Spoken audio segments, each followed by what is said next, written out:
श्रीमद् भागवत महापुराण पंचम स्कंद नवा अध्याय। भरत जी का ब्राह्मण कुल में जन्म। श्री सुखदेव जी कहते हैं, राजन, आंगिरस गोत्र में शम, दम, तप, स्वाध्याय, वेदाध्ययन, त्याग अर्थात अतिथि आदि को अन्न देना, संतोष, तितिक्षा, विनय, विद्या अर्थात कर्म विद्या, अनसूया अर्थात दूसरों के गुणों में दोष न ढूंढना, आत्मज्ञान अर्थात आत्मा के कर्तृत्व और भोक्तृत्व का ज्ञान, एवं आनंद अर्थात धर्म पालन जनित सुख, सभी गुणों से संपन्न एक श्रेष्ठ ब्राह्मण थे।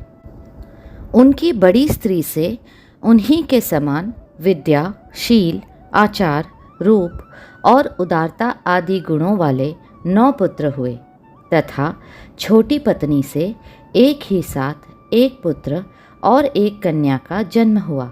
इन दोनों में जो पुरुष था वह परम भागवत राजर्षि शिरोमणि भरत ही थे। वे मृग शरीर का परित्याग करके अंतिम जन्म में ब्राह्मण हुए थे, ऐसा महापुरुषों का कथन है। इस जन्म में भी भगवान की कृपा से अपनी पूर्व जन्म परंपरा का स्मरण रहने के कारण वे इस आशंका से कि कहीं फिर कोई विघ्न उपस्थित न हो जाए, अपने स्वजनों के संग से भी बहुत डरते थे। हर समय जिनका श्रवण, स्मरण और गुण कीर्तन सब प्रकार के कर्म बंधन को काट देता है, श्री भगवान के उन युगल चरण कमलों को ही हृदय में धारण किए रहते तथा दूसरों की दृष्टि में अपने को पागल, मूर्ख, अंधे और बहरे के समान दिखाते। पिता का तो उनमें भी वैसा ही स्नेह था, इसलिए ब्राह्मण देवता ने अपने पागल पुत्र के भी शास्त्र अनुसार समावर्तन पर्यंत विवाह से पूर्व के सभी संस्कार करने के विचार से उनका उपनयन संस्कार किया। यद्यपि वे चाहते नहीं थे तो भी पिता का कर्तव्य है कि पुत्र को शिक्षा दे। इस शास्त्र विधि के अनुसार उन्होंने इन्हें शौच, आचमन आदि आवश्यक कर्मों की शिक्षा दी। किंतु भरत जी तो पिता के सामने ही उनके उपदेश के विरुद्ध आचरण करने लगते थे। पिता चाहते थे कि वर्षा काल में इसे वेदाध्ययन आरंभ करा दूं, किंतु वसंत और ग्रीष्म ऋतु के चैत्र, वैशाख, ज्येष्ठ और आषाढ़ 4 महीनों तक पढ़ाते रहने पर भी वे इन्हें व्याहृति और शिरोमंत्र प्रणव के सहित त्रिपदा गायत्री भी अच्छी तरह याद न करा सके। ऐसा होने पर भी अपने इस पुत्र में उनका आत्मा के समान अनुराग था, इसलिए उसकी प्रवृत्ति न होने पर भी वे पुत्र को अच्छी तरह शिक्षा देनी चाहिए, इस अनुचित आग्रह से उसे शौच, वेदाध्ययन, व्रत, नियम तथा गुरु और अग्नि की सेवा आदि ब्रह्मचार्य आश्रम के आवश्यक नियमों की शिक्षा देते ही रहे। किंतु अभी पुत्र को सुशिक्षित देखने का उनका मनोरथ पूरा न हो पाया था और स्वयं भी भगवत जन रूप अपने मुख्य कर्तव्य से असावधान रहकर केवल घर के धंधों में ही व्यस्त थे कि सदा सजग रहने वाले काल भगवान ने आक्रमण करके उनका अंत कर दिया। तब उनकी छोटी भार्या अपने गर्भ से उत्पन्न हुए दोनों बालक अपनी सौत को सौंपकर स्वयं सती होकर पति लोक को चली गई। भरत जी के भाई कर्मकांड को सबसे श्रेष्ठ समझते थे। वे ब्रह्म ज्ञान रूप पराविद्या से सर्वथा अनभिज्ञ थे, इसलिए उन्हें भरत जी का प्रभाव भी ज्ञात नहीं था। वे उन्हें निरा मूर्ख समझते थे। अतः पिता के परलोक सिधारने पर उन्होंने उन्हें पढ़ाने लिखाने का आग्रह छोड़ दिया।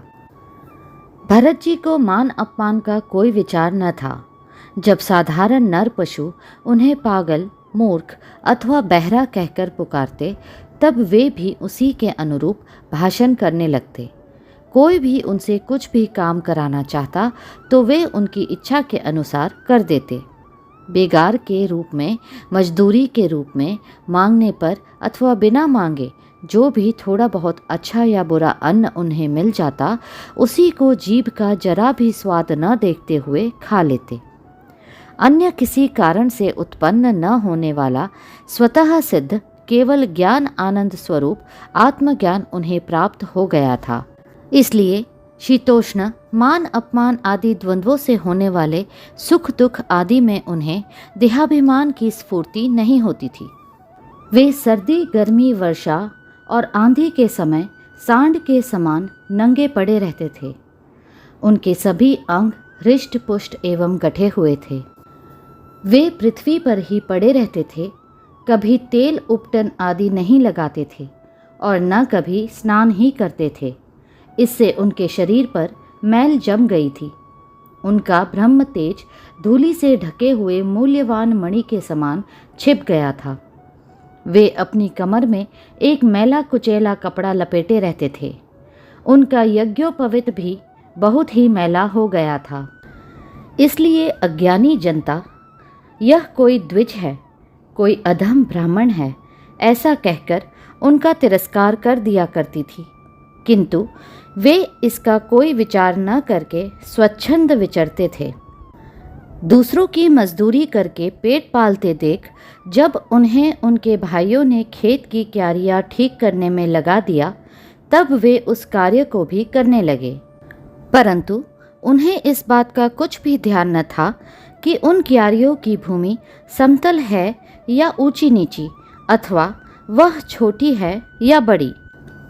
उनके भाई उन्हें चावल की कनी, खली, भूसी, धुने हुए उड़द अथवा बर्तनों में लगी हुई जले अन्न की खुरचन जो कुछ भी दे देते, उसी को वे अमृत के समान खा लेते थे। किसी समय डाकुओं के सरदार ने, जिसके सामंत शूद्र जाति के थे, पुत्र की कामना से भद्रकाली को मनुष्य की बलि देने का संकल्प किया। उसने जो पुरुष पशु बलि देने के लिए पकड़ मंगाया था, वह दैववश उसके फंदे से निकलकर भाग गया। उसे ढूंढने के लिए उसके सेवक चारों ओर दौड़े, किंतु अंधेरी रात में आधी रात के समय कहीं उसका पता न लगा। इसी समय दैव योग से अकस्मात उनकी दृष्टि इन आंगिरस गोत्रीय ब्राह्मण कुमार पर पड़ी, जो विरासन से बैठे हुए मृग वराह आदि जीवों से खेतों की रखवाली कर रहे थे। उन्होंने देखा कि यह पशु तो बड़े अच्छे लक्षणों वाला है, इससे हमारे स्वामी का कार्य अवश्य सिद्ध हो जाएगा। यह सोचकर उनका मुख आनंद से खिल उठा और वे उन्हें रस्सियों से बांधकर चंडिका के मंदिर में ले आए। तदनंतर उन चोरों ने अपनी पद्धति के अनुसार विधिपूर्वक उनको अभिषेक एवं स्नान कराकर कोरे वस्त्र पहनाए तथा नाना प्रकार के आभूषण, चंदन, माला और तिलक आदि से विभूषित कर अच्छी तरह भोजन कराया। फिर धूप दीप माला खील पत्ते अंकुर और फल आदि उपहार सामग्री के सहित बलिदान की विधि से गान, स्तुति और मृदंग एवं ढोल आदि का महान शब्द करते उस पुरुष पशु को भद्रकाली के सामने नीचा सर करा के बैठा दिया। इसके पश्चात दस्युराज के पुरोहित बने हुए लुटेरे ने उस नर पशु के रुधिर से देवी को तृप्त करने के लिए देवी मंत्रों से अभिमंत्रित एक तीक्ष्ण खड्ग उठाया। चोर स्वभाव से तो रजोगुणी तमोगुणी थे ही, धन के मद से उनका चित्त और भी उन्मत्त हो गया था। हिंसा में भी उनकी स्वाभाविक रुचि थी। इस समय तो वे भगवान के अंश स्वरूप ब्राह्मण कुल का तिरस्कार करके स्वच्छंदता से कुमार्ग की ओर बढ़ रहे थे। आपत्ति काल में भी जिस हिंसा का अनुमोदन किया गया है, उसमें भी ब्राह्मण वध का सर्वथा निषेध है। तो भी वे साक्षात ब्रह्म भाव को प्राप्त हुए वैरहीन तथा समस्त प्राणियों के सुहृद एक ब्रह्म ऋषि कुमार की बलि देना चाहते थे। यह भयंकर कुकर्म देखकर देवी भद्रकाली के शरीर में अति दुस्सह ब्रह्म तेज से दाह होने लगा और वे एकाएक मूर्ति को फोड़कर प्रकट हो गई।